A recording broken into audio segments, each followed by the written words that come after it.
It's tireless when you're passionate about what you do and you have determination about what you're going to achieve or you want to achieve. When you are that person, it takes an awful lot, and a lot of times you will be unbalanced. Yes. But the best thing that I can tell a person is to make sure you communicate and make sure you give thanks. For me, it took a community behind me.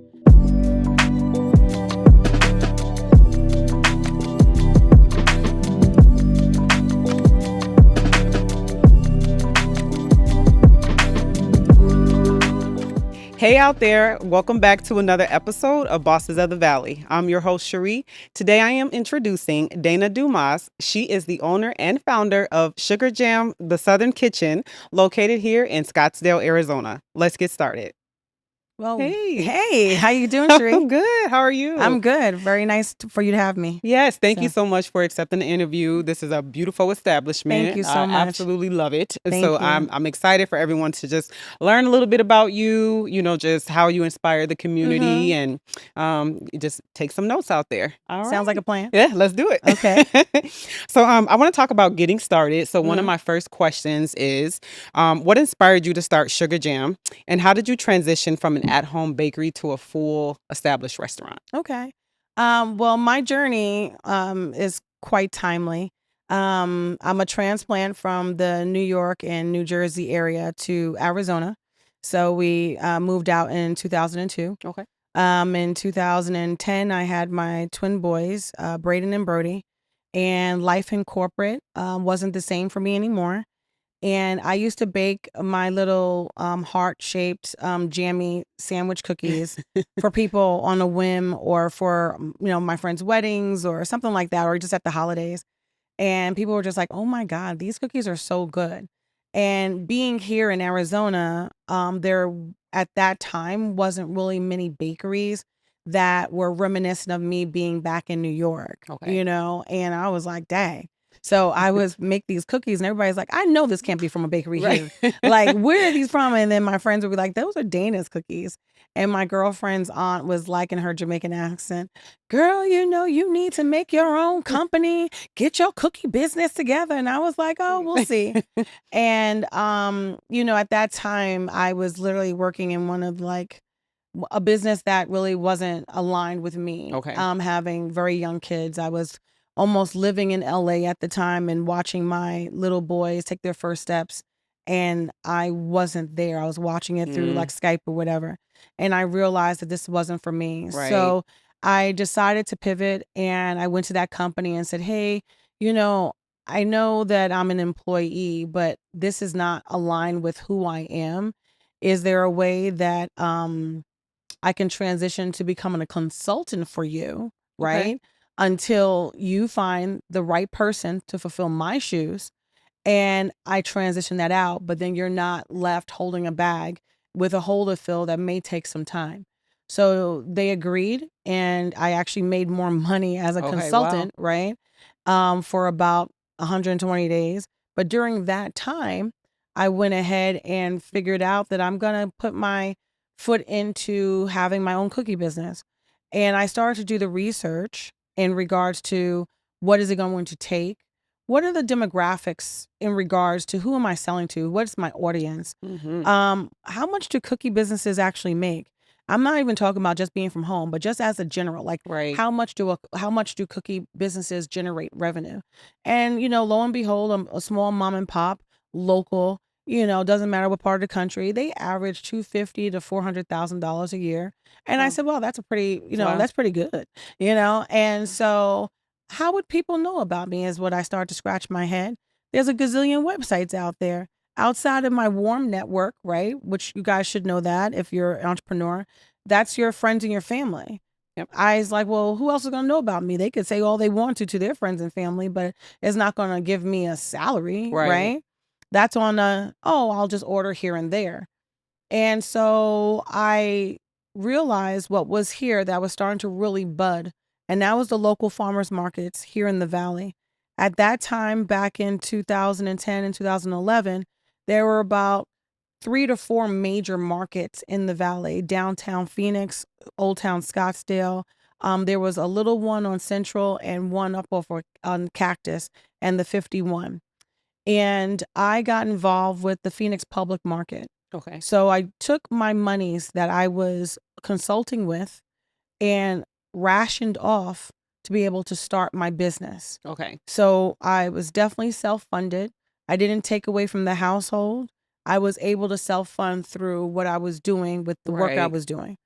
And that was great. That was a great start, but it also allowed me to pivot to be home and watch my babies and make some dough and then be able to be in the farmers market on Saturday. Okay. And that's how I started. I started at the local Wow. Phoenix Public Market downtown, little off of McKinley and Central.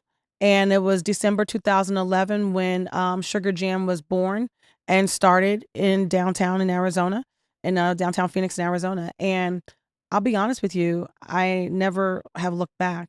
So I was one of the first 500 people on the Arizona cottage law that permitted me to bake non-hazardous foods from my Okay. home. I set myself up where I had rolling racks.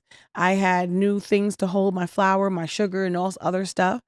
And during the week, while I was watching my kids and when they would go down for a nap or something, I was making my dough and setting it up in different buckets that would be different flavors and everything. And by Saturday morning, we were ready to do it. Everything was packaged, it was labeled. I had a theme. When I went to the farmer's market, even if you didn't remember my name, you remembered my color scheme. Right. Black, white, and yellow is Sugar Jam. Even if you didn't remember the name, you said, I remember I this know girl. that. This table looked like it came out of a store. I just remember that. And I would get that all the time. Okay. So it was about my branding and Mhm. coming to the market with a plan, Right. right? I just didn't set up a table and it looked okey doke and think that these homespun cookies are gonna just take off when my look wasn't there, Right. right?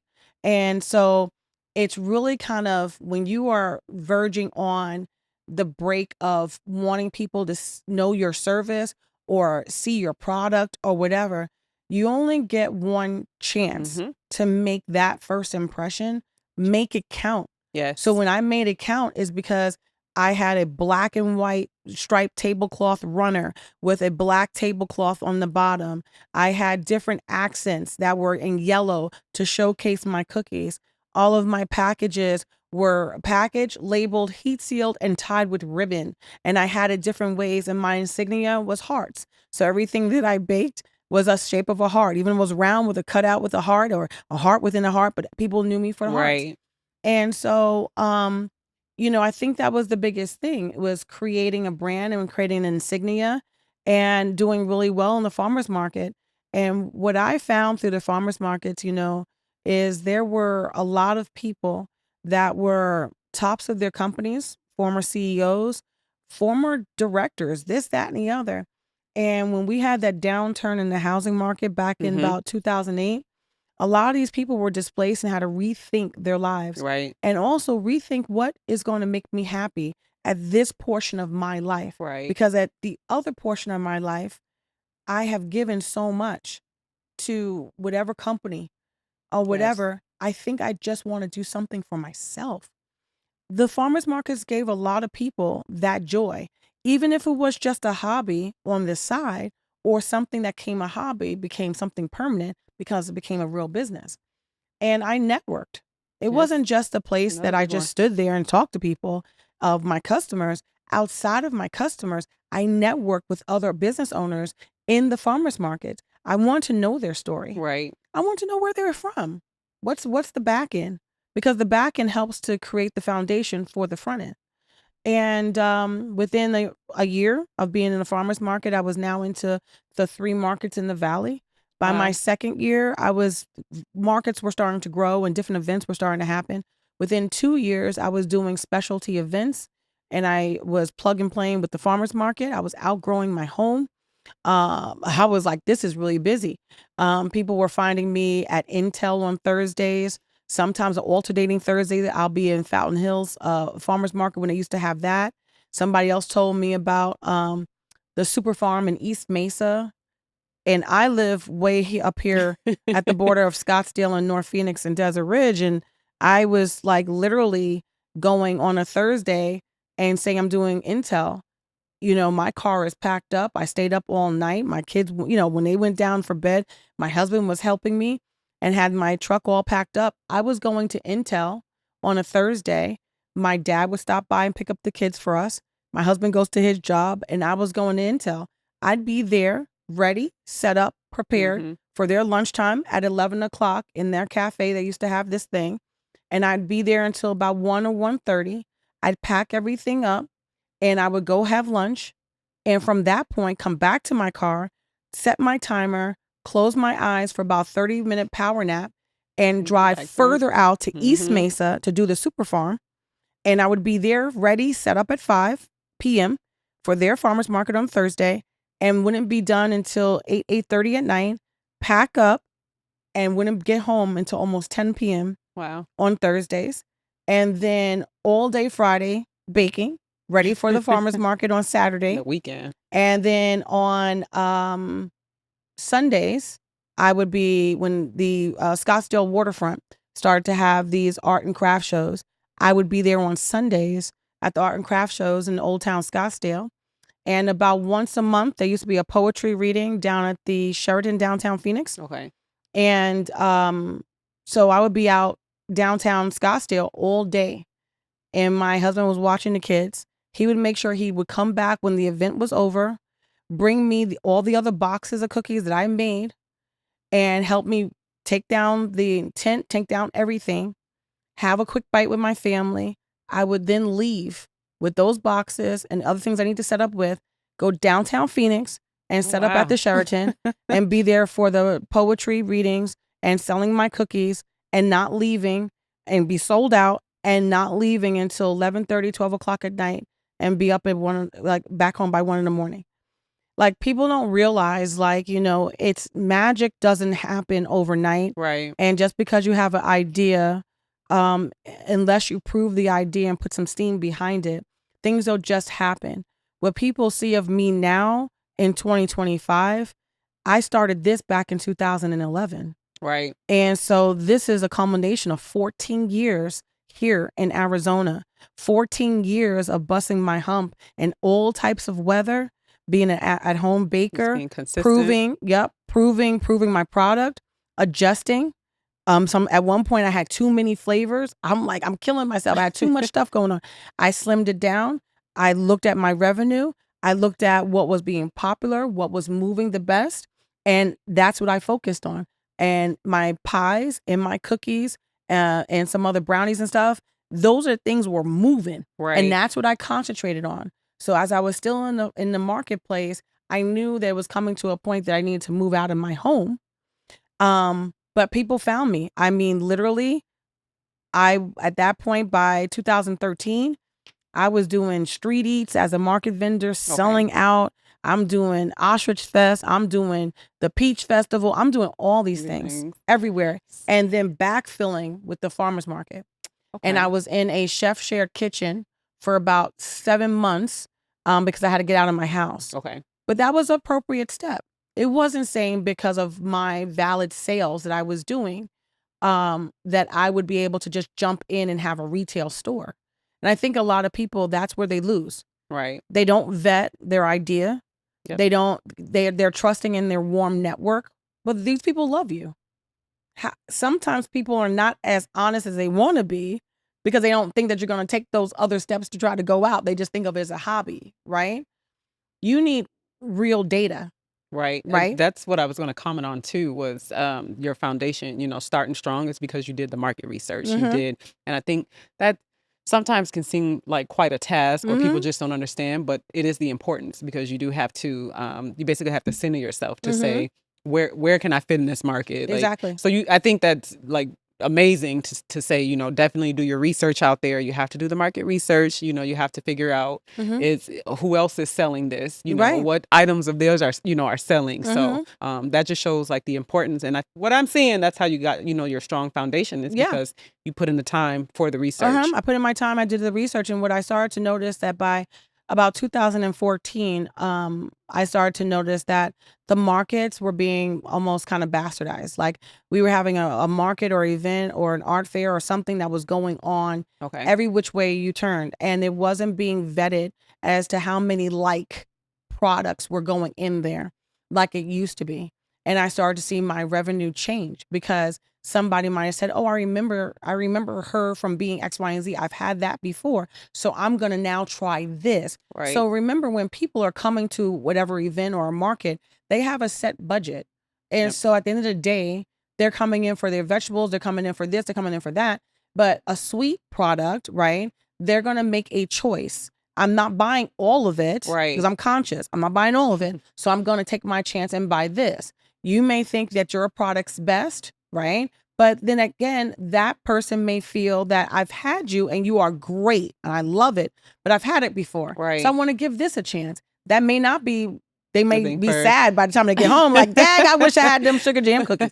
But at the end of the day, they still gave it a shot. But now Right. you lost that revenue. So I started to notice as the market started to become bigger and bigger and more people in play, that the bakery arena started to become oversaturated Okay. and my revenue was starting to change. That means that I have to understand the pivot. If I'm going to Yes. stay and grow my brand and grow my business, this may not be the forum that I need to be in, but it's where I started. Right. Because now where I started is not the same temperament to 2011, 2012 as what it is maybe today.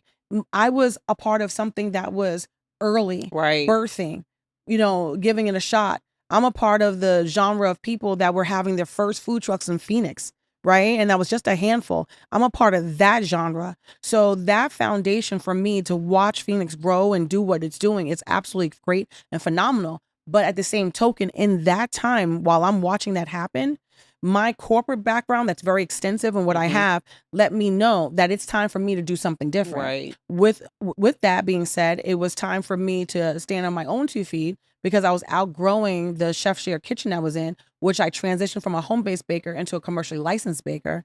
I said it was time for me to have my own place. So September 2014, birthed Sugar Jam Bake Shop and Bistro, which I had in the North Scottsdale Air Park. And it was a small cafe at the bottom of a quaint office building with a beautiful courtyard.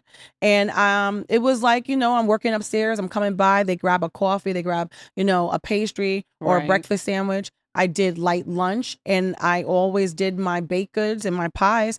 And during the first part, on the first year of my business, I was still supporting myself because remember, a lot of people still don't know who I am because I'm in a different neck of the woods. Right. But my ego, when I opened, people know me. I've been around. I've been from Gilbert to Chandler to East Mesa to North All through the Phoenix to valley. Munns Park to Flagstaff. I'm everywhere. So people will know me. Right. And I'm going to open up here and people will know. No, that didn't happen. And I'm going to be honest because a lot of people that are entrepreneurs along their journey are not really honest about the real revenue that is generated um, when they're in their beginnings. Yep. And in the beginnings of a brick and mortar life. There's a lot of things that people really don't understand and don't know and just think it's just easy. Yep. And I'm here to let you know And that's what we're going to get into. The the challenges. Yes. challenges. I'm going to let you know what the challenges were. Yes. So here we start at 2014 September. I opened Sugar Jam Bake Shop and Bistro. I also had a bakery trailer of the same name. I gave that 2 months. I didn't launch that until October or November of 2014 to give me a chance to get my footing in the door. And I just figured everybody just knew who I was. And I just had the misconception after my grand opening that I'm going to have days just like my grand opening. Right. But remember, people knew me from downtown Phoenix. And remember, when you are on the street and you are a vendor, what are you doing? You are going to your customer. They're not coming to you.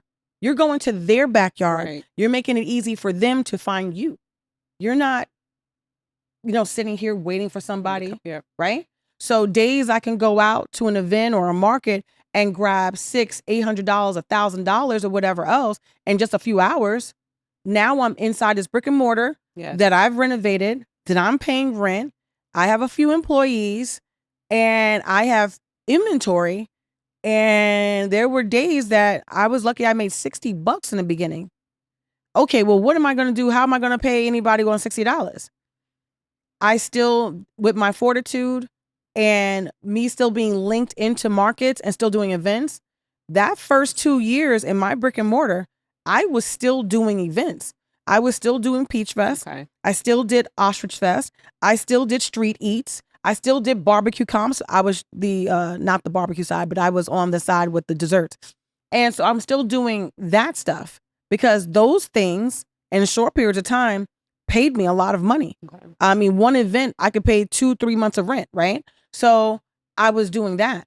And then I was saving money and making sure that I remained debt free. Okay. And so I said to myself, something has to change because I was getting tired over 2 years running the trailer, running the, the business. And my husband helped me, and he's an engineer in IT. We have our twin boys. Thank God for my parents as our community help, and my in-laws helping as well. But my husband sometimes would take off of work early and he'd be down at First Friday in the tent. Okay. And I'd be with the food trailer out in Gilbert or Peoria on alternating Fridays, right? So, I mean, the work was still being put in. But I said something has to give and something has to change.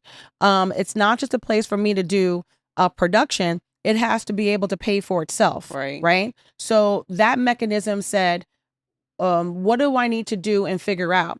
The promoters of these events, they don't care about what's in your pocket and how it turns out as long as you pay your percentage and pay your fees, right? So I started to look at that. How many fees am I paying all over the place to be a part of all these different events? And then how is it turning out for me? Especially because people who do sweets and bakery are the afterthought. You're not coming in there to say, I'm going to that. You're coming in there to say, for a food event, I'm coming to get some food, and a sweet, a cupcake or whatever is an afterthought. And then when they bastardize it and put too much of the same like product and sweets in the place, then your money is not the same. So basically what I did is I looked at how do I market my business? Okay. Right? I had little things written about me here and there, but how do I market my business?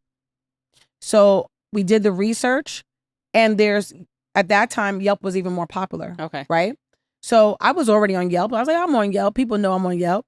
No, there's one side of Yelp, and then there's the paid side of Yelp.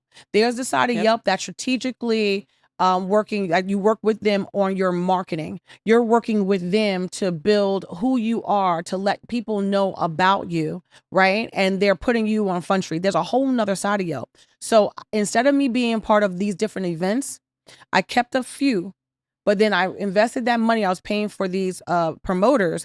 I put that into my marketing. Okay. Right? Also, I started out as my corporate name is Sugar Jam Cookies. So now I have Sugar Jam Bake Shop and Bistro. Well, people are knowing me as Sugar Jam, Jam and Sugar Cookie, all these different things. What does that mean? Well, that means that my brand is fragmented. I now have to regain that brand and streamline it, which means that I need to be SEO'd, right? So now we got to invest into that. That's not an immediate turn. That's something that works, but it takes about 6 months before you start to see that, return starting to happen. Right. So those two mechanisms really turned my business around. Okay. I started to about 2016. I think that summer was my last time doing events and going up to Flagstaff and everything else. My business. You were all the way in Flagstaff. In the summers, you would see me at Flagstaff Art in the Park. Summers, people knew me as the Pie Girl in Munns Park, 17 miles south of Flagstaff. On the weekends, my husband and I would get out of the heat. We would be up there. Even with the trailer, there was times when we started to do brunch over at the first restaurant, and my dad was my chef, and me and him would be cooking in the kitchen and stuff. And I would have, at that time, trained bakers that helped me bake up stuff. People don't realize that I was doing breakfast there on a Saturday, waiting for my husband, who went up to Munns Park Saturday morning, left the house at like 5 a.m, be up there, do a farmer's market, make X and Y and Z amount of money, turn around, come straight down to the restaurant. As I'm already closed, I'm sitting there waiting for him, made sure he had a sandwich or something. And then I have the trailer packed up ready. And then we would turn around and do the Old Town Scottsdale food truck roundup. And Wow. then won't get home until almost 11:30, 12 o'clock at night. And because I used to be closed on Sundays at that other location, I would then do like Scottsdale Waterfront, our Tukey Market, or whatever, because I was generating revenue. But like I said, I started getting tired. I started saying, Right. hey, I got to figure something out. So while we were letting the Yelp work and SEO work, we were still operating that way until we started to see a change. It took about a good year's time before we started seeing a change. Now my small, quaint cafe is starting to have real business. It's starting to, people in my local backyard are knowing about me. They're coming in for lunch. I'm packed. They're coming in, stopping by for muffins and more breakfast items. I'm getting sales reps coming by or placing orders for muffin platters, for sandwich platters, taking it to clients. I'm doing brokers opens, in real estate for my baked goods and sandwiches and stuff like that. I started getting into catering. And next thing you know, I've catered for Mr. Kaiser and Governor Ducey. I've catered for 25 people all the way up to 1,500 people. That's I've been at Vanguard, JP Morgan Chase for lunch, and I've catered for 750 people with 2 different buildings. And so at the end of the day, that small business and understanding my pivot was amazing. And the amount of money I generated for that small business, it came at a cap because I can only do so much because I had small space, but I did some great things. Yes. Then what happened? 2020. COVID hit. What is this? Time to pivot again. Now I got to sit here and say to myself, oh my gosh, I've done all this work. I don't want to lose my business. Right.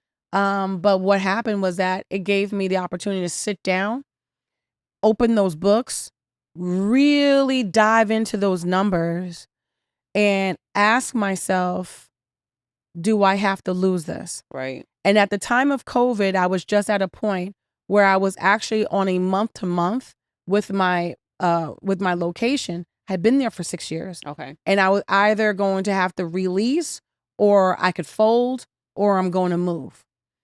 And normally in down markets, that is actually, even when you're investing, that is actually the time that you should buy. Okay. Right. And I figured it was either now or never. But I didn't want to be outside of my familiar location, which is the Scottsdale Air Park. I'm very comfortable here. It's been great for me in my business. It's not that far from my home. And location is very important. And location is very important. And I will say my first location was like a hidden gem. And I think I probably could have did 3 times the revenue if I was on Front Street. But my intent for that first location was really for production to be on the street. It wasn't an intent to be like a real bistro. Right. But it led into it. And it led into the birth of my brunch on the weekends. And a lot of other things came out of that location. But through COVID, I really kind of pivoted hard. And I took a leap of faith. The restaurant that was a half a mile away from my location was sitting empty for at least a year, even prior to COVID. And I was able to call that number. I got talking with the guy who owns it. And the craziest thing is, when I came to see my current location, and he said, yeah, I want you to meet my right-hand guy. He's going to be there to meet you. It was a gentleman named Bobby. And Bobby was actually my customer, eating my pulled pork sandwiches and my apple slaw for lunch. And I couldn't believe that it was him, but that was God's way, right? So when I first walked into the current Sugar Jam, I was like, oh my goodness, it is huge. I'm coming from 2,000 square feet, and I did an expansion over there, so to make it 2,000 square feet to accommodate for my catering business. And now I'm coming into nearly 5,000 square feet. Like, I mean, high ceilings and all such. I'm like, oh my good. This is good, but I don't know if it's going to be good for me. Right. And I was nervous. And so I kind of had to sit back for a second. And I was like kicking tires and starting to look other places and this, that, and the other. But nothing ever compared to the feeling I had from this place and meeting that man. And we were in COVID. I never forget, me and my husband and my young boys, we were just trying to get out of the valley to do something. We drove up to the Grand Canyon, and I just told him, I said, it's July. And I'm like, the lease is up in September. I'm probably gonna have to go to month just to finish off the year. But there's something about that place. And he was like, Dana, why don't you just call back, see if it's available. It's probably gone. It's probably gone. I called back, and 6 people had looked at this Okay. location. One of them almost executed the lease, but then there was a call to action from Governor Ducey that we had a shelter in place. Mhm. Then for businesses had to do distance, Right. distance Social. stuff and Yeah. all that craziness. And so they were like, we're a new concept. I don't know if this is going to even work for us, so we're not going to sign anything, right? So lo and behold, it was available. So I came Oh, back around full circle, and I know a little something about commercial real estate, and I was able to negotiate the terms in my okay. lease and work with them. And I told them that you right now have nothing. I know that the following I know what I have. I can bring that with me to give me a start in my foundation. But if you work with me and not just be like a landlord, but work with me, I could scale this business. And so I negotiated everything. And so I wasn't Okay. off the bat coming from, paying $3,500 a month to then saying I got to pay 15. You're done, Right. right? With no history, you're done. History being this big. But I took my know-how from my first business and I applied it to here. Okay. And honestly, I was trying to fill bigger shoes. It's a different beast. I'm coming from a smaller cafe and bake shop and everything and doing catering to then a nearly 5,000 square foot Right. restaurant with a bar. I never had a bar before. So there was a big learning curve. But I wanted to follow up really quick with 2 questions. Uh-huh. So when you came into this location to Sugar Jam, Mhm. one, how did you secure your funding? Like, how did you know what was right for you in the Mhm. moment for this time? And then the second question is going to be, what advice would you give to a viewer out there who may want to start a restaurant or, a brunch spot, a bakery, of negotiating like Okay. their worth, or like what are some important things that you feel that they should negotiate? Right. Okay, so point 1, for me, I had, some years behind my belt. Like I said, I started from 2011. So when people undermined like, oh, her little business, Mm, well, this little turtle, right, was stacking and saving. And like I said, when I was consulting and using that money to help me start, I didn't have to reach into the trenches. As the business was growing, I had to break into some of my savings or mhm. investments that I did to self fund because my husband's salary was taking care of the house and the kids. So I'm self funding. I didn't get entrapped into weird financing and Okay. stuff like that. But and to be really honest with you, more times than not, a new entrepreneur is not going to get funded. They don't have enough revenue, positive revenue coming in that substantiates them getting a loan. Yep. More times than not, they're going to have to prove their product, their service, their business, have a tried and true business plan. They are going to have to generate some level of revenue and look at what was your operational cost to take away from that revenue to see if you really were profitable in what you were doing. Then with those books, I would tell you look at some grants, some other type of help, but then they generated something called a microloan. A microloan is great for new emerging businesses because you can get funded sometimes $5,000, $10,000.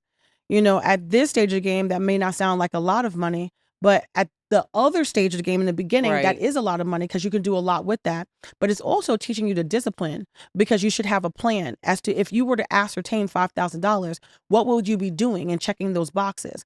I always encourage people to have a mentor or Mhm. get with a leadership group that's in the entrepreneur world because you can leverage each other, learn from one Right. another, and get guidance to help you mold and shape your business plan. Also, giving you access to how to ascertain funding, right? There's more things now than it was when I started. So, to be very honest with you, I self funded.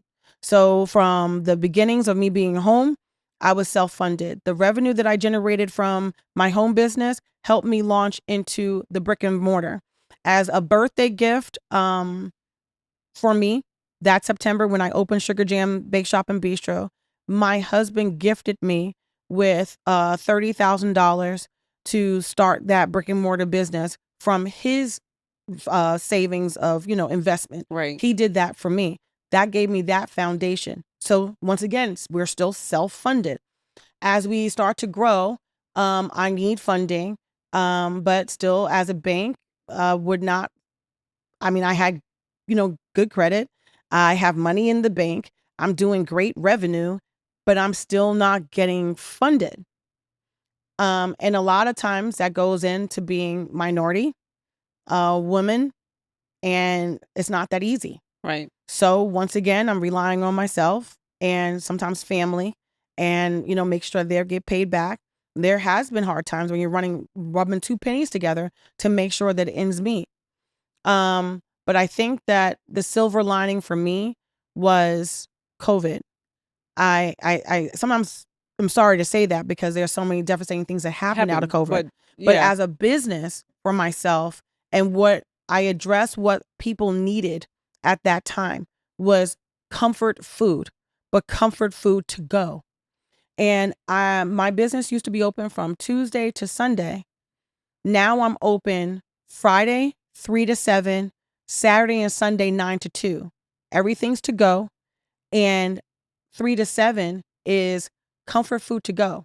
We posted on Monday the special, but we had our hard menu, limited hard menu of what dinner items we were going to have. Some classics, and then we would run a special every Monday. There would be a special for every Friday. People put in their orders. We went out to who was in our database, our rewards program, and blasted the whole thing. The overwhelming amount of support that came through for my business, it was overwhelming, to say the least. I made sure that every person's order that came through that website or a phone message was left. I made sure every person was contacted back to let them know that their order was confirmed. When I was on the phone with them, they were asking, so what are going to be the desserts? Are they going to be whole pies, this, that, and the other? So as I'm on the phone with them, I'm letting them know, yeah, do you want to order a whole pie? Do you want muffins? Do you want this? So now, mind you, I'm managing my business with myself being, self-trained chef on pastry side and on savory. I have a chef and I have a cook. It was 3 of us. My husband, instead of working from home some days, he would work from the restaurant, because he worked remote. And then my parents would watch the kids for us, right? Okay. So literally, I am not only being customer service, I'm also baking everything while my 2 cooks are handling everything else. My average ticket for a family of 4 was either $250 or $350. Wow. We had a line wrapped around the building with cars for 4 hours straight.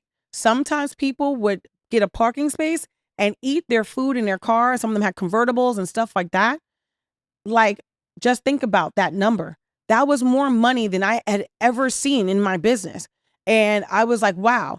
Then when we went to 50% sit-in, Okay. I was able to not only still have that mechanism happening, I had 50% of other people coming to my restaurant and sitting down. I had a very small kitchen and we're navigating both things Right. and selling out the bakery every Friday, Saturday, and Sunday, because Saturday and Sunday we're doing brunch to go. I made more revenue.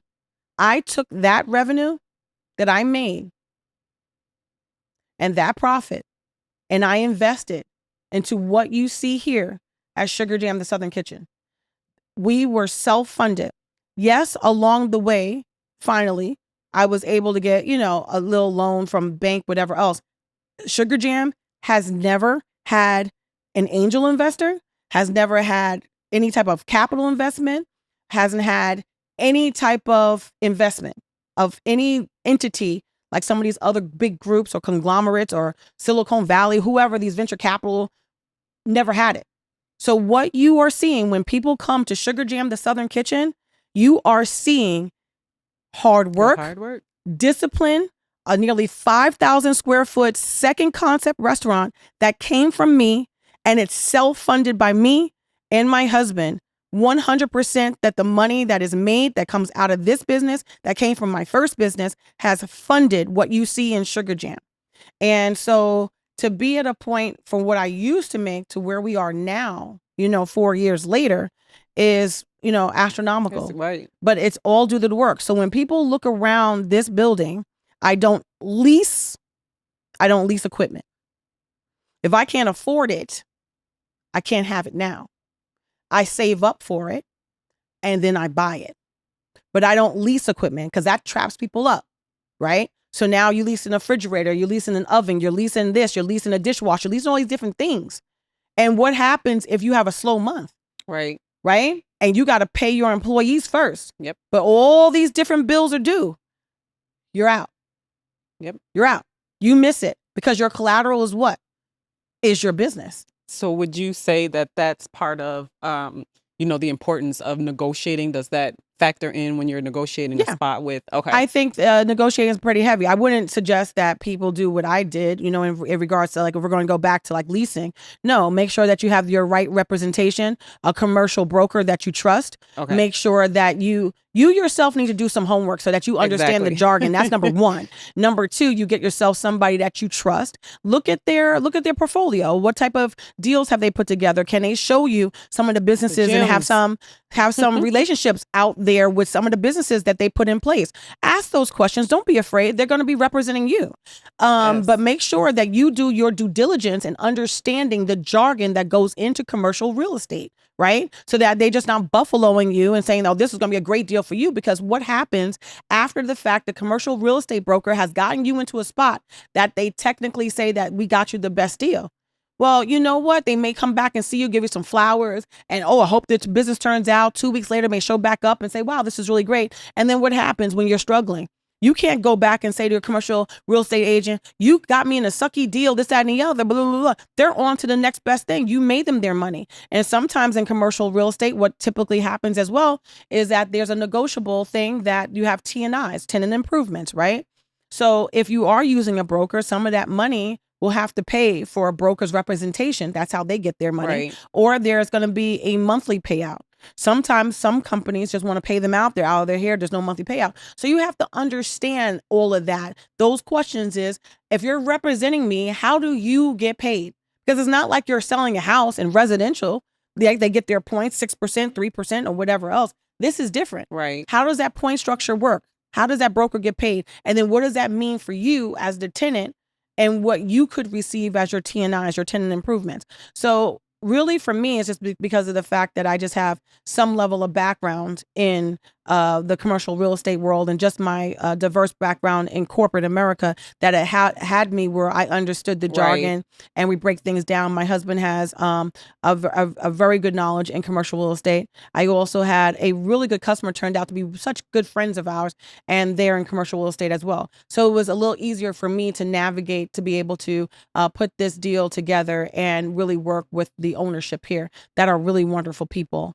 So that's really what my best advice is. It's not for you not to have representation. It is for you to have representation, but make sure that representation is the right one that fits your needs for what you want to do, not what they want to curtail you to do. But do your due diligence so you understand the jargon that's going to be spoken. That's going to be very important to do the due diligence, but just doing the research on everything. Exactly. Every step has research. There's no cutting corners. I just feel like you really have to be able to speak for your brand, your image, your business. So it's very important. And you've proven that. And I love that because I feel like you have such a strong foundation just from, like you said, the very beginning with doing the research and just staying consistent. And this is really, hard work. And so I love that. Work. I really love that. Yeah. My mom always asked me, you decided to get into such a hard business. But, when I look back on it, this girl started out in the local farmers markets doing cookies and pies and stuff like that.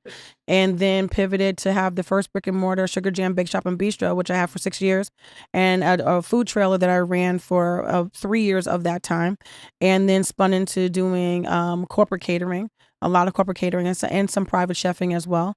And to where we are now with Sugar Jam, the Southern Kitchen. When I first opened these doors here, I had 15 employees.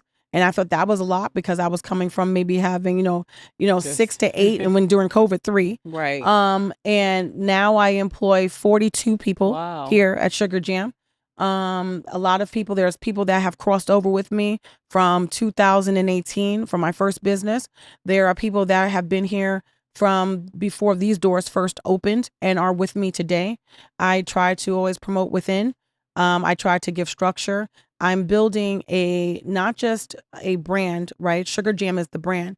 The tag that comes ever after is the tag, but Sugar Jam has been around since 2011. So at the end of the day, I'm building a structure, Right. right? It's not just, oh, this is just a restaurant. There's an operations to it. There's a core business to it. And I'm building a business that's a company. And so one of the gals that works for me, people will see her around. Her name is Viviana. She was hired 7 months pregnant with her second child. Of course, that's a liability. Most people look at her as a walking liability. I knew that what I saw in her from that interview, when I looked into her eyes, I felt the soul. And I said, she needs this. She needs it. And I connected with her. She became a great server to a lead server to now she's the restaurant manager. Oh, wow. Okay. She runs a lot of what goes on here. She's my right hand. My executive chef here, Chef Sauce, she's been with me now almost 2.5 years. Okay. She started off as prep, but she's classically trained. And we work together because all the things on the menu, a lot of things have come from my first restaurant. Some of the brainchild of myself, my dad, what I massage, what I've done. And now she has the opportunity to start putting things that have a little calling of her on the menu. Right. You know, I have Viviana's husband, Mr. Johnny Dixon. He's played professional football for the Arizona Cardinals. He's been on the Dallas Cowboys, that USFL team that runs in the summertime. He's done that. They have 2 beautiful children, and his life after. He just produced a book that sold on Amazon called Johnny, and it's about the Goliaths of the world, because people don't understand how those Goliaths can play a part even for people that play professional sports, and then what's life after for them and the torment that they go through as well, and trying to figure out who they are without that, confined of being, I'm an athlete. Right. He's an excellent chef. Wow. So you'll see Johnny around, you're going to see him even more, but he's an excellent chef. So I'm working with him as well to train him up even further for the next adventures of Sugar Jam. So with 42 employees, how do you keep them all motivated? Like what are some things that, if someone, again, wants to start a restaurant, they want, like, what are those things? How do you, I love the story about how you chose the person, because sometimes, when but how do you keep them motivated and following you and staying with you? Be real. I'm a real person. I don't walk around with airs. You'll see me in here. I see something on the floor, I pick it up. Everyone in here knows and has seen me, especially those that have been with when these doors first opened. They have seen me. I have been the executive chef at Sugar Jam. Those first 2 years, Dana was on the line with her hair tied up, with her red headband on, cooking on the line, calling out this, calling out that. We've had through COVID, we have dishwashers that didn't show up. It was me or my husband and even another gentleman here going to the back, busting suds. When a pastry chef didn't show up, who was there? I'm juggling between being on the line and actually baking stuff so the stuff will be sold here as well. That intensity and that honesty, it's being humble. Right. And it's also, I never treat any one of my employees like a number, like corporate kitchens. You're just a number. I'll get another one, I'll railroad through. I don't think that. Everyone that comes through my doors that's worked for me has built or helped to sew the quilt. You understand? Yeah. They may not be with me now for whatever reason, but they put their stamp in Sugar Jam to help Sugar Jam get to the next level. I treat my employees as my Sugar Jam family. I care about their well-being. I involve them as we're growing so they don't be surprised about, oh, I didn't know you're involved. But I also give autonomy. I back up a little bit, right? Now it's hard to do, but I do back up. You're going to have some failure, but also my 100% is because of the fact that this is my baby. Yep. My 100% is because I'm 10 toes down into what I have. But because that's not somebody else's 100%, doesn't mean they don't care. Right. Somebody's 80% is excellent because that's 100% for them, right? But making people feel that they are it. Yes. It's very They are important. Sugar Jam. You'll see her on the weekends. You see Miss Desi. She's out here. She's dancing, having fun. That's her true spirit. That's not put on. When you see me come out in my spirit and I come out to rejoice with the crowd and dance, it's because the spirit has moved me to do so, because I'm touching on people to say thank you to every person that comes in this door to support this small business, this Black woman-owned business. Because every dollar that comes into this business pays for the 42 employees. Right. It pays for this APS bill. That'd be $5,000 in the summertime. It pays for this business. It's not about me going out there and driving off in a gold gilded car and all this other stuff. It's about putting the monies where it needs to be for the people that are here. Right. Right. So being human, we're not always perfect. And no restaurant will ever always be perfect because we're human beings. We're not running robots. We're not having robots here. We still operate that we got real cooking going on. We're not getting bags of stuff that's just being thawed out and put into a thing and we just heat up that stuff because it came from somewhere. No, when we get in our 600 pounds of potatoes, those potatoes are soaked, quartered, cut, parboiled, cooled, bagged. That's what goes into making your potatoes that's fried here. When we get our USA catfish that comes in here, that has to get soaked. They look for any pin bones as much as they can find. They get sliced back. Then we, to portion it. Then we bag it. Then everything that we do, our in-house smoked pork, our in-house smoked brisket, all those things, when we're making all those biscuits, when we're making Saturday mornings, when there's big stock pots like this big, and we're doing 3 and 4 of those to get grits to cook down for 45 minutes and this, that, and the other. It takes work. Right. When we're making vats and gallons of waffle batter, you know how many pounds of flour, how much, like we're doing real work. Right. And I don't have a very big team for my kitchen. I'm talking about 42 people. That's all the way around. Right. And we got staggered shifts all the way around. But what I do make sure of, I make sure that there's the well-being of my people are okay. And having important. Real conversation. Right. And when we see each other and we do things with each other, there are people here for the most part that move from maybe somewhere else. Could be California, Chicago, wherever they moved from. They didn't have that many people that they knew. Do you know how many people are families now? And I'm saying families that are friends, but friends that are more than friends because they're family. How many people do things on their weekends and they're together, now they're best friends and they're going out? How many things I've witnessed by the dollars that have been spent here in our facility that pay for the salaries that go on, that I watch one of my bartenders marry his high school sweetheart, brought his first house. They have their first daughter. I got another one that you guys know, Mr. Navante. He married his love of his life. They're expecting their first child and they're going to have a baby girl. And they got their house. Like all these life events that I have my hand in makes me motivated even outside of my kids to continue to do what I'm doing. So I don't rest.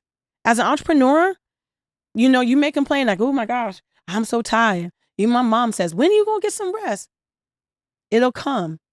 But I got to keep pushing. Right. Because I got to keep pushing for them so that we have something, so these doors will open, so that we get support. But, the one thing that I will say is people always ask me, why did you choose where you're at? That's going to be one of my questions. So why did you choose where you're at? First part to that question is I wanted to choose an area that I was going to be safe. Because there's going to be long nights. I'm a woman-owned business. Right. A place that wasn't going to be too far, where my kids go to school, where we live and stuff like that, and where my family is at. And it just so happened to be the Scottsdale Air Park. I have been here now since 2014. And to this day, I am the only African-American woman-owned business in North Scottsdale running a multi-million-dollar business that grew from a cookie, that I have all cultures enjoying what I built as my second concept.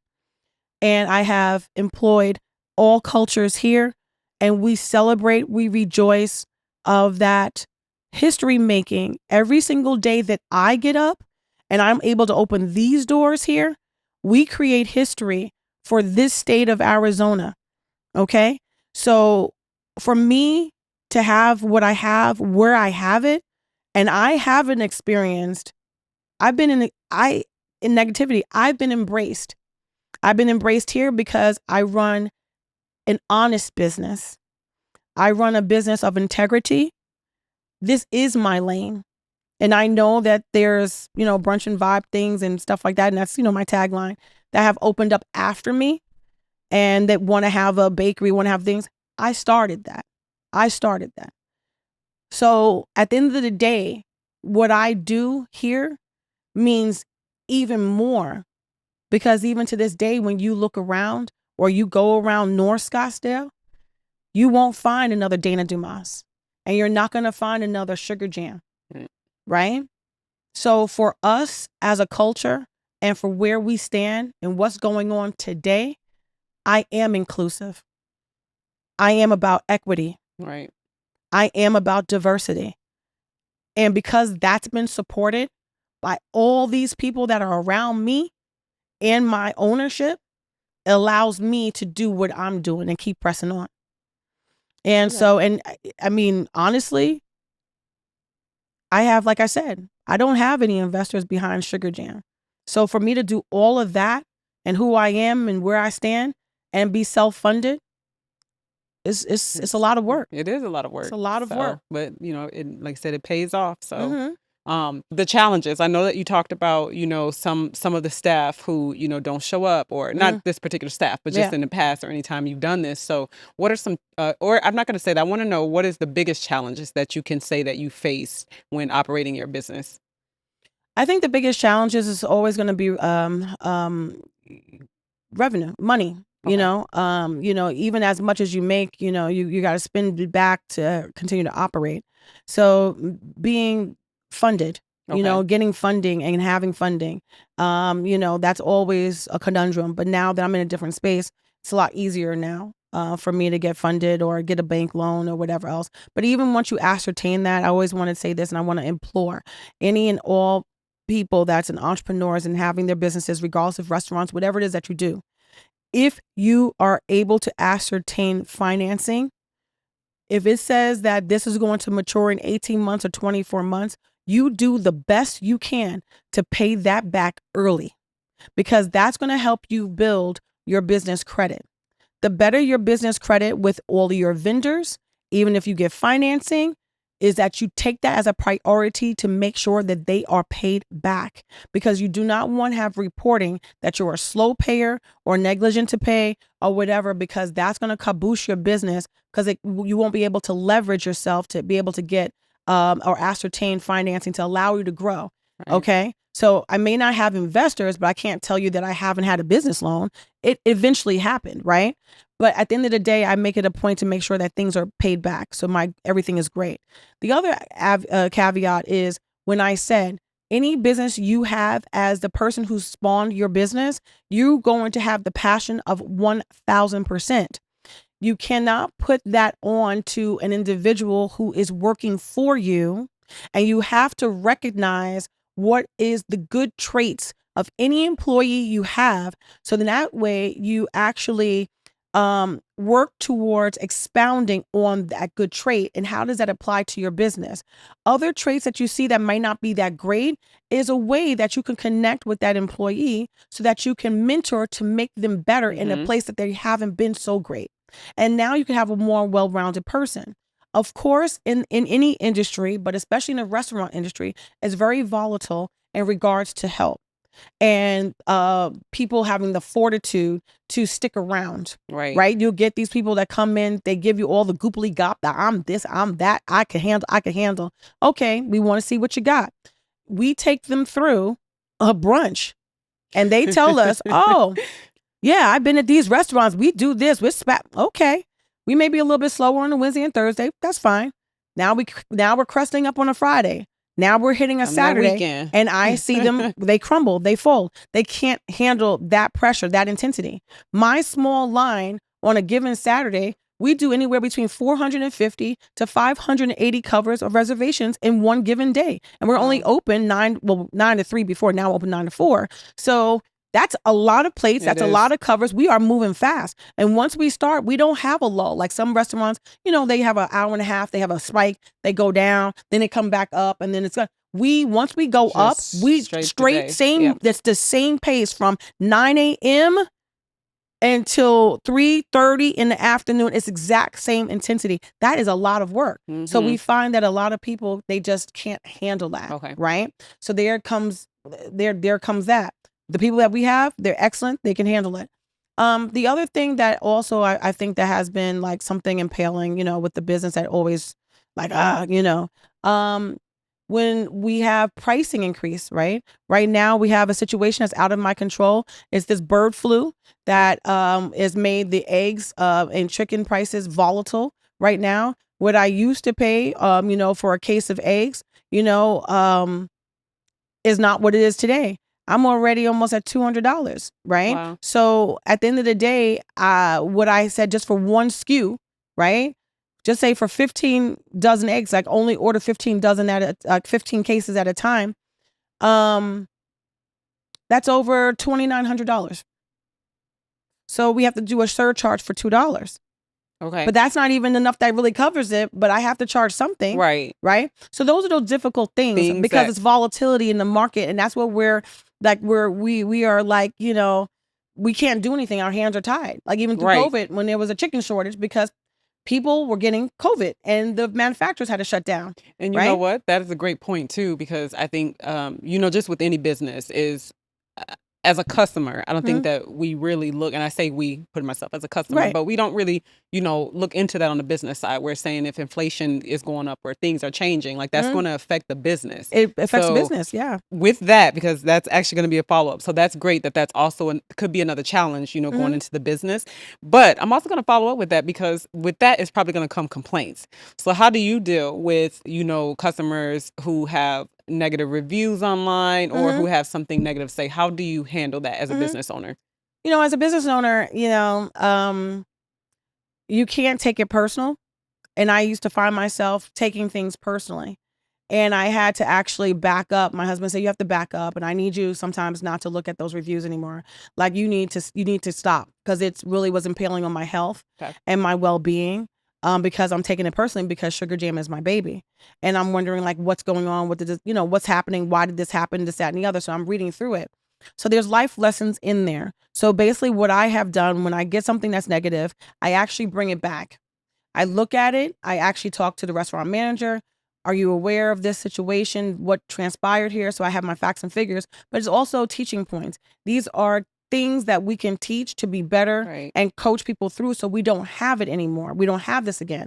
But I'm going to be honest with you. If we're servicing, say on a given Saturday or a Sunday, if we're servicing, 500, 600, 700 people, and out of all that, of course, I want everybody to have a wonderful time. But if I get 3 to 4 people that didn't outside of 700 people that did, then I'm sorry. And we will try to be better next time. But people have got to realize that people are not robots. They are human beings.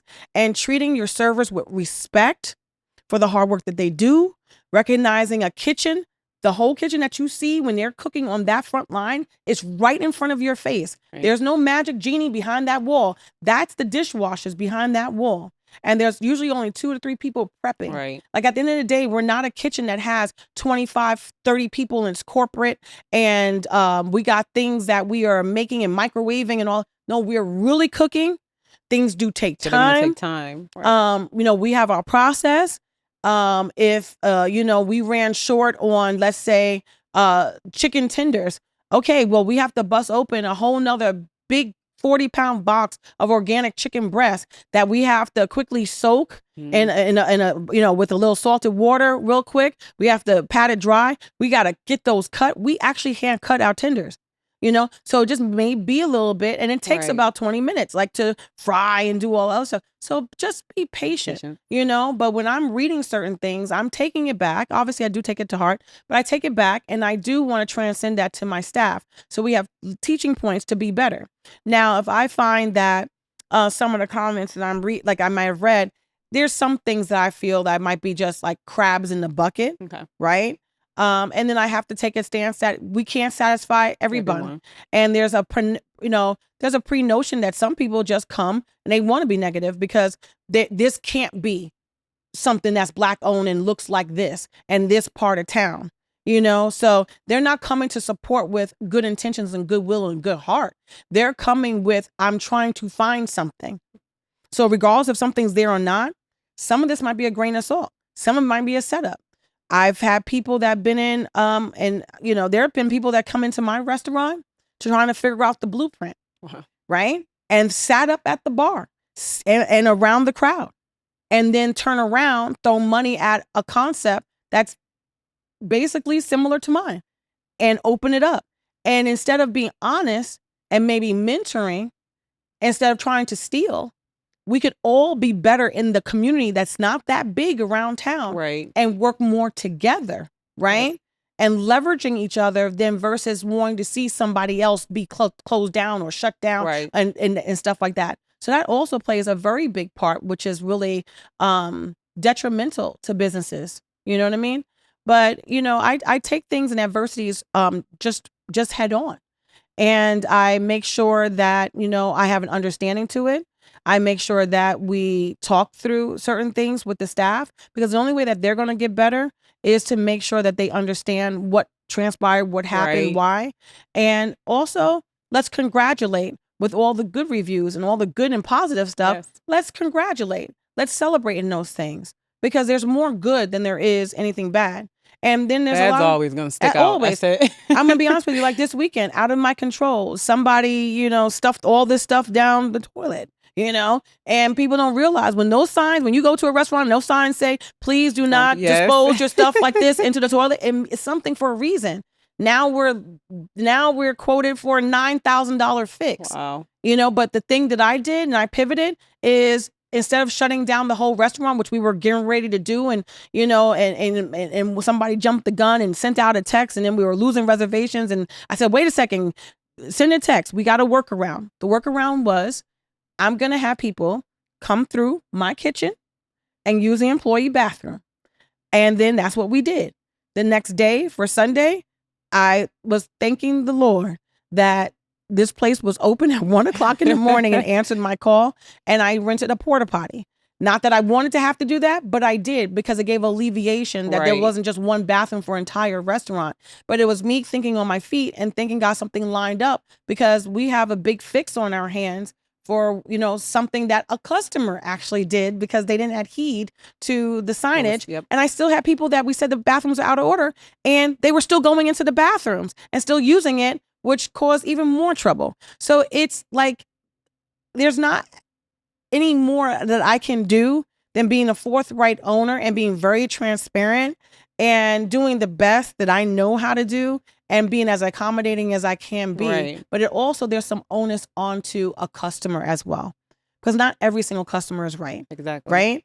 And sometimes you got to come with a little bit more of compassion and understand that, what? Let's be proud about the accomplishment that I'm actually sitting in something that my culture built, and as a woman and being Black built, to be in, this part of town in North Scottsdale, across from the Lear jets that land right here, and that we are affording to be here to support history being made in this state every day that she's here. And I'm part of the fabric as a customer to say that I was there to enjoy that. That's awesome. Let's find the good. We got too much negativity that's happening in this world. Let's find the good when we come. If your reservation took a little 5 or 10 minutes more, I get it. I understand. We're going to get you seated. Just be patient. That's Oh, it. yes. I love that you have that understanding, but also there was something that you said too going on, and I think of the challenges part that we talked about, but just being prepared for the unexpected. So, Mm-hmm. just like you said, you have to be quick on your feet to think. Mm-hmm. If I don't want to shut down my business, I don't want to lose money. So, how else can I, Yeah, continue because to? at the end of the day, if we were in a situation that I didn't have any resource of a bathroom, of course I'm gonna have to shut down because that's a liability of somebody Right. needing to use a bathroom, and that's a health code violation, right? So, for me to be in health code compliance is shut down the bathrooms, have signage up there. We're gonna use the employee bathroom. I had people come into my kitchen. I don't have nothing to hide in my kitchen. People were like, "This kitchen is so organized, so clean, girl. You can put a table in here. We can eat in this kitchen." And I was like, "Thank you." And then what they saw me doing as well is I have one of my twin sons. He's one of my new bakers, and they were watching me train him, and I'm introducing him. They're like, "This is like cherry on top. Like, I can't believe this. This is amazing." But at the end of the day, it also allowed me for everybody coming to the bathroom, having conversations with people, finding out where they're from and stuff like that too. So in all honesty, I think for the majority of everyone, they were just so appreciative to be here. But then to know that the situation was averted for them not to have their reservation, able to still come in here and enjoy Right. such a wonderful time with everyone, get a chance to really talk to the owner, see me with my Yes. hair pulled up and I'm baking in the back with my son, and they watching my husband get around, making sure porta potty stays clean, making sure customers are happy, and all of my staff are pitching in and helping where they need to be, and it's never on one person's shoulders, Right. and so this is a different scenario. My Sugar Jam world here, we really do love each other here. We really do care about each other here. Everyone is treated fairly here. Um, you know, uh, y- we just it's It's they teamwork. they It's just just when you teamwork. family and It's a team. family and it's teamwork, and I want that for everyone that comes through our doors is to feel that way, That's beautiful. And through the way, I'm never gonna lie. We've had some people that worked here and we thought they were going to be fit. They were just not the fit. They were off putting to the customers. We've had some of that. And I sincerely apologize. If I had a review and it said this, I said, that's never my intent.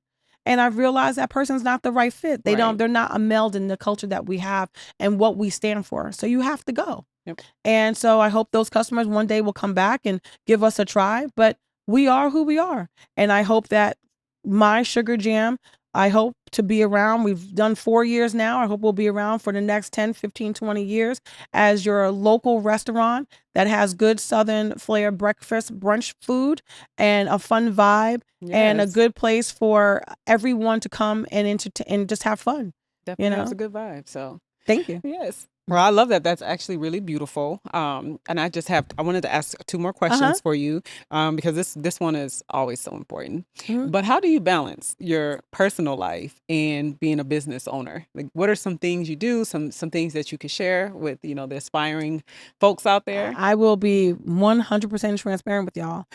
My work-life balance, we used to complain about that in corporate, I don't have my work-life balance. I'm doing too many things or whatever. You will never work harder than you will do Mm, for yourself.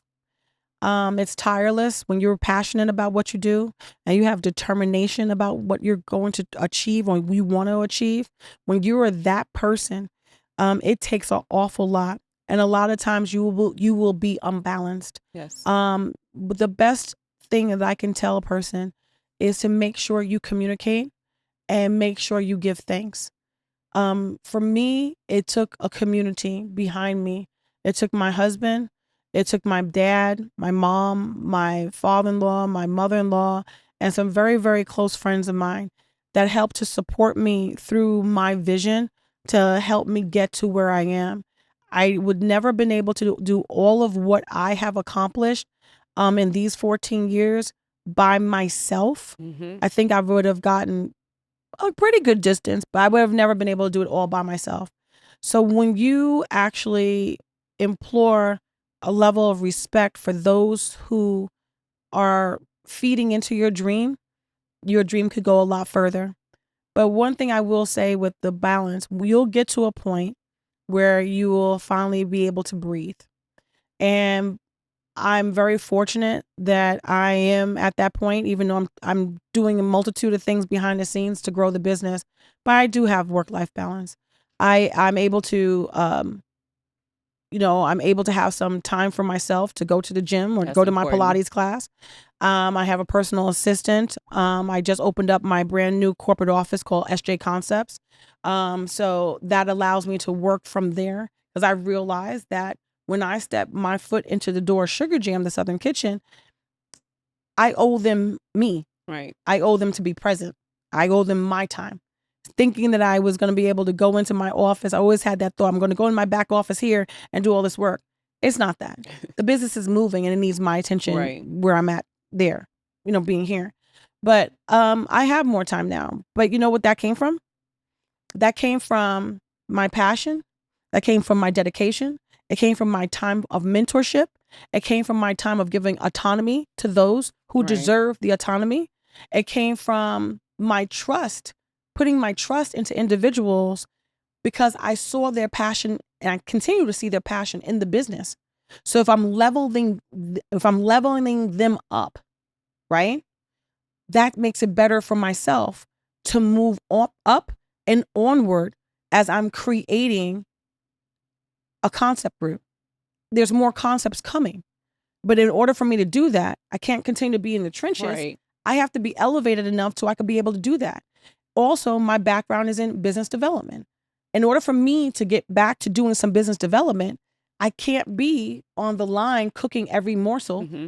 I have to entrust that the training, the fortitude, the conversations, the autonomy is there and that she's passionate about what she's putting forth because now she has the wherewithal to train her kitchen the way that she wants to. It's not Dana's kitchen. I may own the business and I may have built what you see and I may have been the chef on that line for 2 years straight, but having the right person, being in the right position to be able to lead, because I'm creating leaders, right?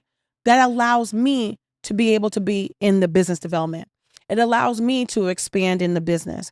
It allows me to bring forth a new concept. It allows me to open up a corporate office and create levels of positions that I do. I don't have the mindset of this restaurant runs like some other restaurant. That's not the case. Right. I create positions here.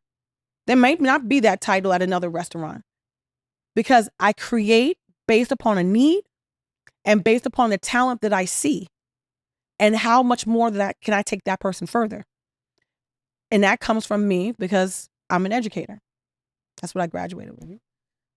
So those things are very, very, very important to me, and that's how I navigate really the balance. The balance. Okay. Because without that, you can't have balance.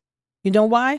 Because you're a spider with 8 legs and every leg is into something that's dealing with the business that you can't manage and you can't handle and you're going to implode. Because if you don't learn to trust people, and honestly, you will have to understand that people are going to feel just like you did. But how did you pick yourself back up? Right? How did you give yourself another chance to do something and learn from your mistake to be better? Yeah. If you don't have that fortitude for somebody else, then you didn't have it for yourself. And then your business will never go that far.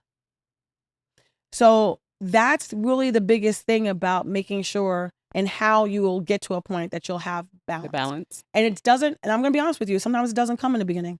There's too much going on. You're trying to learn too many things. Right. You're trying to grow this business. But you got to have the communication on the back end for your support team. If you want the support, you got to give respect and you got to give honesty. Okay. And sometimes you're going to need some help. Right? That's the one thing, if you haven't learned from any of the interviews, you're always going to have help. You're going to need help. You're going to need help. Don't be afraid to ask for help. A lot of times don't think about, somebody might want something back from me. No. Somebody has pure intentions to help you because they're actually really proud of you. Let them help you because they're really proud of you, but not the intent that they're trying to take something away from you as soon as you might make a little something for yourself. You said something that was important earlier too, is just mentors. So just getting a mentor, and I think that's really important. I would tell you that, in my very beginnings of the business, I didn't have a mentor so to speak, in the restaurant industry. I was a person that just loved to eat, so kind of like my involvement just happened by happen Right. chance, right? Stacking over stacking over stacking. And, oh, I like this, doing this. Okay, now this is working. But I would definitely say it is really important, I think, with what we have out here in social media. There's a lot of information out there, and there's a lot of pressures. Yes. And I think to narrow the focus is to get yourself aligned with a mentor in the scope of which you are trying to go. The Don't experts. get a mentor that is like building rockets and you are making bracelets. Like that just Right. doesn't go together. Get a mentor in your field. And be honest with yourself to how much time that you're going to be able to have for your business. Right. And I'm going to be honest with you, everyone's not meant to be an entrepreneur. Yep. And it's okay. There are people that I think it's more of a hobby. It's not a real business. Keep that hobby while you're still working in corporate. Yes. We need people in corporate America to keep eyes on the prize and let us know what's going on behind those doors. But that might be your purpose. And maybe the thing that you like to do may not be a full-fledged business, but it could be something that's your hobby that gives you the same satisfaction and you're making side money from it, right? Yep. And there's nothing wrong with that. Nothing at all. But to be honest with you, when you go 2 feet in and you're willing to risk it all with no safety net, that's what makes you motivated because you have a I can't lose mentality. And a lot of times things don't work out and you still can lose. Right. There's a higher probability of loss than it is to gain. It is. So then what do you learn from that? You going to try it again? I think so. I think that's the biggest thing is you can fail, right? But it's how you pick yourself up and motivate yourself to realize from that dream that you tried to ascertain, although it didn't work out in that first round, how could it work in the second round? What did you learn from that first round? What are your takeaways? Mm-hmm.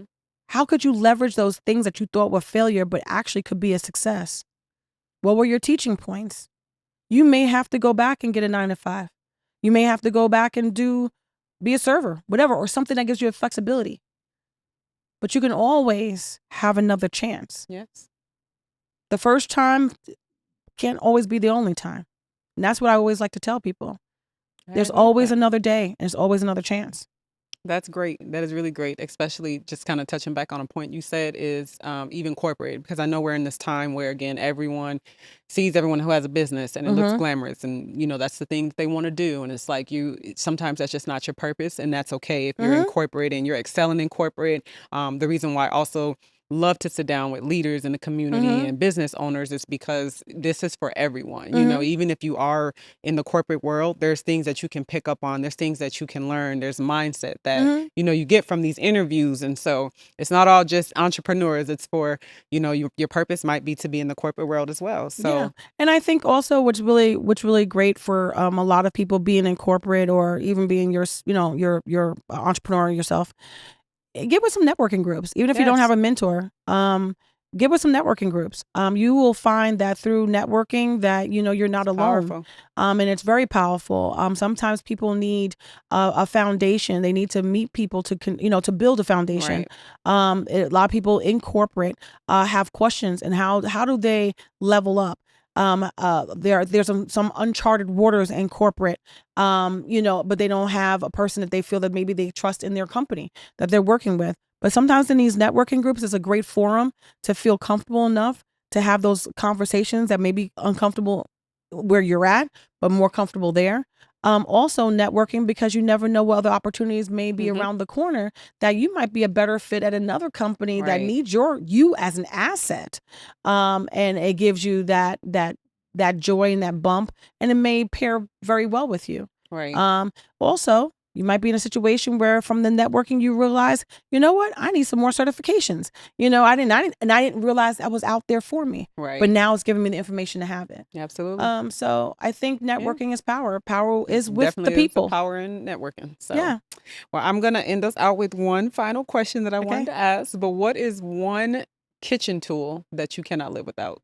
Well, one. I can only have one? Only one. Dang. What's the strongest one? Shoot.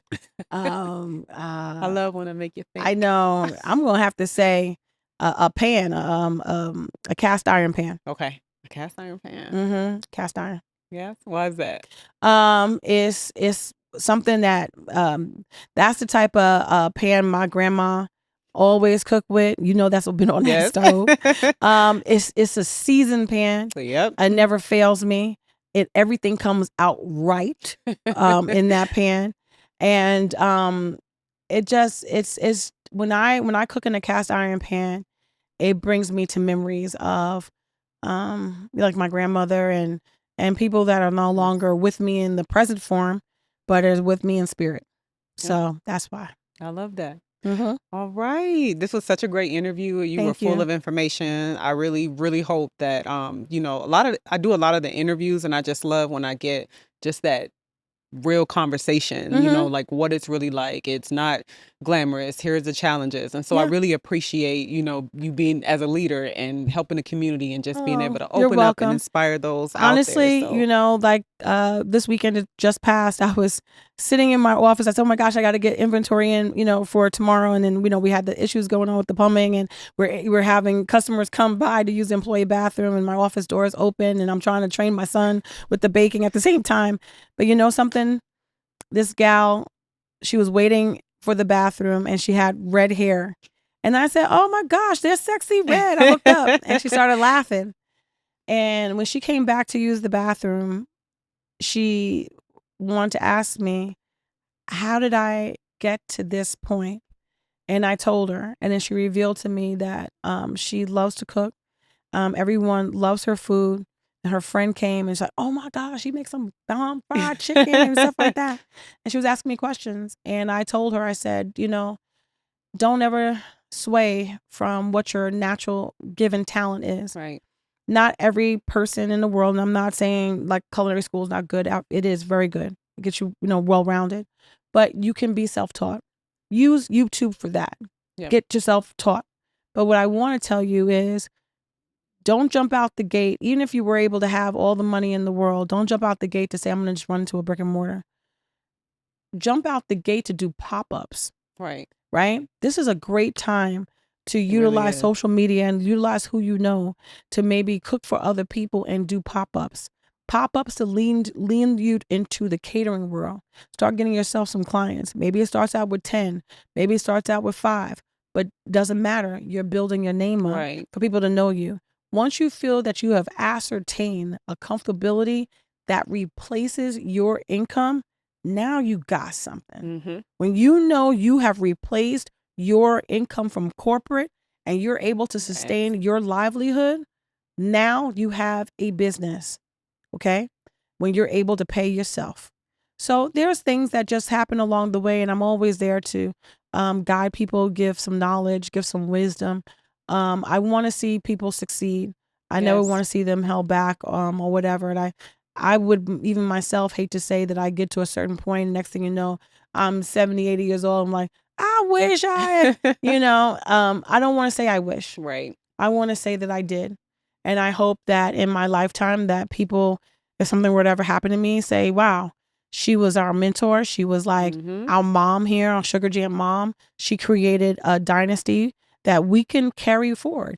If I happen to not be here, I think that my restaurant manager and the staff that's here, along with my husband's help, I think that they can still continue to run what I put in place. That means I've done my job. It means I've done my job and I have a real business that actually can work even without me, because I think they got it. Yep. I love that. Thank you. All right. And that's how we have it. So if you are here in the Phoenix area, make sure that you check out Sugar Jam, located here in Scottsdale, Arizona. Again, I appreciate this interview. Thank you you, are Cherie. amazing. And Thank I you. love seeing the authentic people behind the business, because they are humans. Yes. So that's all we have for you until the next one. Thank you.